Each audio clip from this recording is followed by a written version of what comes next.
Hello दोस्तों। तो आज की एक नए क्लास में आप लोगों का एक बार फिर से मोस्ट वेलकम है।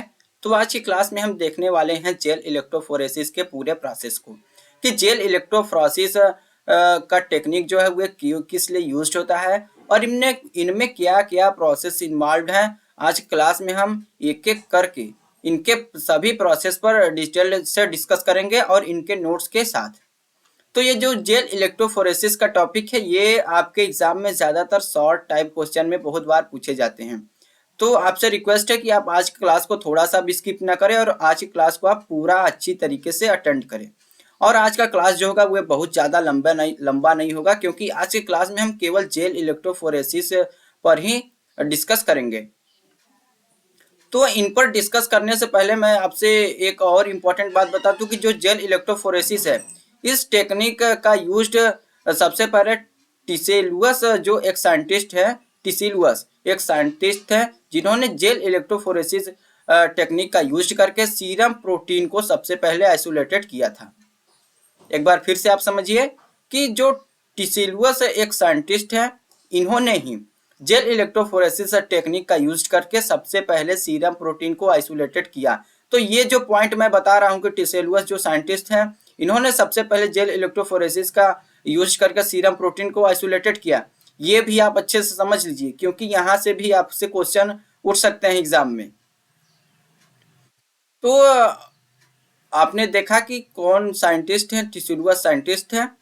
इन्होंने इलेक्ट्रोफोरेसिस टेक्निक का यूज करके सीरम प्रोटीन को आइसोलेटेड किया इन 1937।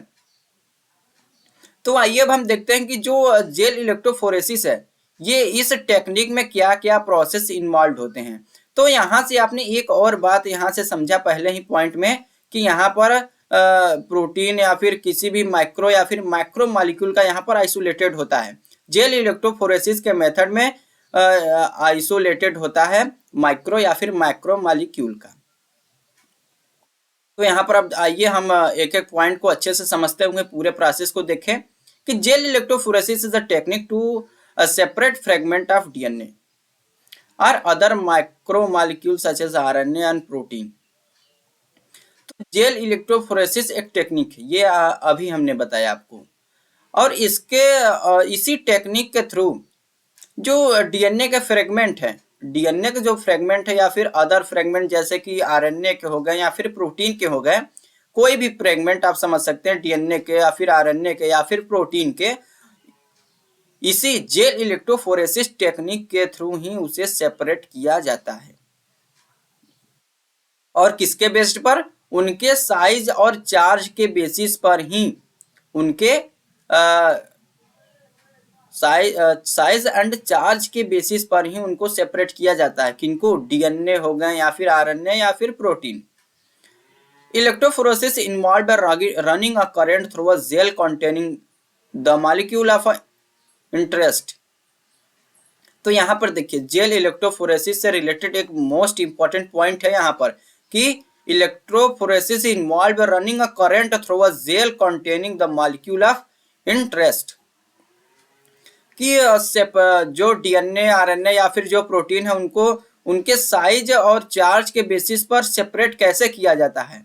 तो इलेक्ट्रोफोरेसिस के मेथड में क्या होता है कि सबसे पहले जो जेल कंटेनिंग जो मॉलिक्यूल है उनमें करंट को फ्लो कराया जाता है। करंट को फ्लो कराने पर ही depending on their size and charge the molecule will travel. जब जेल है जो कंटेन किए हैं जो फ्रेगमेंट या डीएनए के आरएनए के या फिर प्रोटीन को, जब उनमें करंट को फ्लो कराने पर या फिर रनिंग कराने पर जो मॉलिक्यूल हैं वे साइज और चार्ज के बेसिस पर ही वे ट्रेवल करने लगते हैं through the gel in different direction. Differ direction में चार्ज और साइज के बेसिस पर वे फ्लो करने लगते हैं एट डिफरेंट स्पीड और डिफरेंट स्पीड के साथ, separating them from each other, और ये एक दूसरे से सेपरेट हो जाते हैं। All DNA molecule have a same amount of charge per मास। तो यहाँ पर देखिए एक और इंपॉर्टेंट पॉइंट जेल इलेक्ट्रोफोरेसिस की कि all DNA molecule have a same amount of charge per mass. Because of this gel electrophoresis of DNA fragments separated them only on the basis of size। तो जो electrophoresis method के through जो DNA का fragment हैं जो separate हो रहे हैं, वे केवल साइज के बेसिस पर ही सेपरेट होते हैं। ये भी आप अच्छे से समझिए कि जो जेल इलेक्ट्रोफोरेसिस के टेक्निक के थ्रू जो डीएनए के फ्रेगमेंट सेपरेट हो रहे हैं, वे केवल साइज के बेसिस पर ही सेपरेट होते हैं। Using electrophoresis we can see how many different DNA fragment are present in a sample. और इलेक्ट्रोफोरेसिस का यूज करके, इलेक्ट्रोफोरेसिस टेक्निक का यूज करके हम ये पता लगाया जा सकते हैं या फिर हम ये देख सकते हैं कि कितने how many different DNA fragment, कि कितने डीएनए के फ्रेगमेंट प्रेजेंट थे उस सैंपल में, जिस सैंपल में आपने इलेक्ट्रिक को फ्लो कराया और जिसकी वजह से वे जो फ्रेगमेंट के जो मॉलिक्यूल थे वे डिफरेंट डिफरेंट डायरेक्शन में फ्लो किए और वहीं से वे फ्लो करते हुए सेपरेट हो गए एक दूसरे से। And how larger they are relative to each other. We can also determine the absolute size of piece of DNA by examining. तो इन्हीं का यूज करके आप ये पता लगाया जा सकता है कि वे जो सैंपल थे उनमें कितने डीएनए के फ्रेगमेंट प्रेजेंट थे। तो यही प्रोसेस था जेल इलेक्ट्रोफोरेसिस का। तो एक बार मैं फिर से आपसे शॉर्ट फॉर्म में एक बार फिर से समझा देता हूँ इजी वे में कि जो जेल इलेक्ट्रोफोरेसिस है, इसको सबसे पहले जेल इलेक्ट्रोफोरेसिस के टेक्निक को इन 1937 में 1937 में टिसेलुअस जो एक साइंटिस्ट हैं, इन्होंने सीरम प्रोटीन को सबसे पहले आइसोलेटेड किया जेल इलेक्ट्रोफोरेसिस टेक्निक का यूज करके। और जो जेल इलेक्ट्रोफोरेसिस है, इस टेक्निक में क्या होता है कि जो डीएनए हो गए, आरएनए या फिर प्रोटीन, इनको आइसोलेटेड करके इन्हें सेपरेट किया जाता है और इनके किसके बेसिस पर, चार्ज और इनके साइज के बेसिस पर इन्हें सेपरेट किया जाता है। और एक इम्पॉर्टेंट पॉइंट कि सेपरेट करते समय जो जेल कंटेन किए होते हैं सैंपल में, उनमें इलेक्ट्रिक के करंट को फ्लो कराया जाता है और इलेक्ट्रिक करंट फ्लो कराने की वजह से ही जो सैंपल में जो फ्रेगमेंट है डीएनए या फिर किसी के भी जो भी आपने सैंपल लिया है उनके जो फ्रेगमेंट है, वे फ्रेगमेंट डिफरेंट डिफरेंट डायरेक्शन में फ्लो करने लगते हैं अपने साइज और चार्ज के बेसिस पर। तो इसी से यह पता लगाया जा सकता है कि उस सैंपल में कितने डीएनए के फ्रेगमेंट प्रेजेंट थे। तो यही था जेल इलेक्ट्रोफोरेसिस का पूरा method.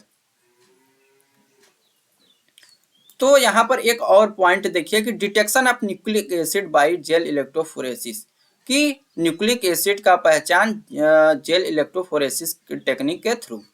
Nucleic acid detection bye jail electrophoresis is ubiquitous laboratory routine procedure used in several field.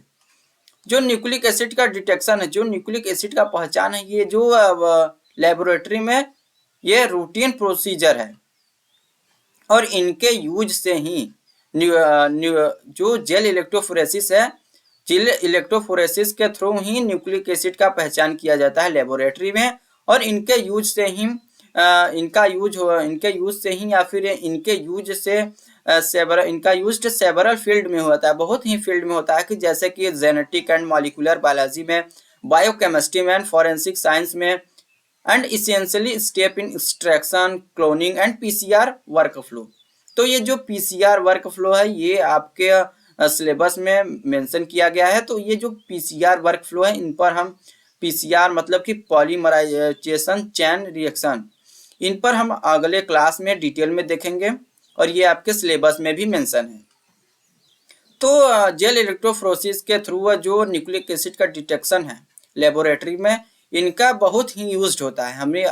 हम अभी आपको ये सभी यूज्ड बताएं कि जैसे कि बायोकेमिस्ट्री, फॉरेंसिक साइंस हो गया, जेनेटिक एंड मॉलिक्यूलर बायोलॉजी, इन सभी जगह पे जेल इलेक्ट्रोफोरेसिस का यूज होता है।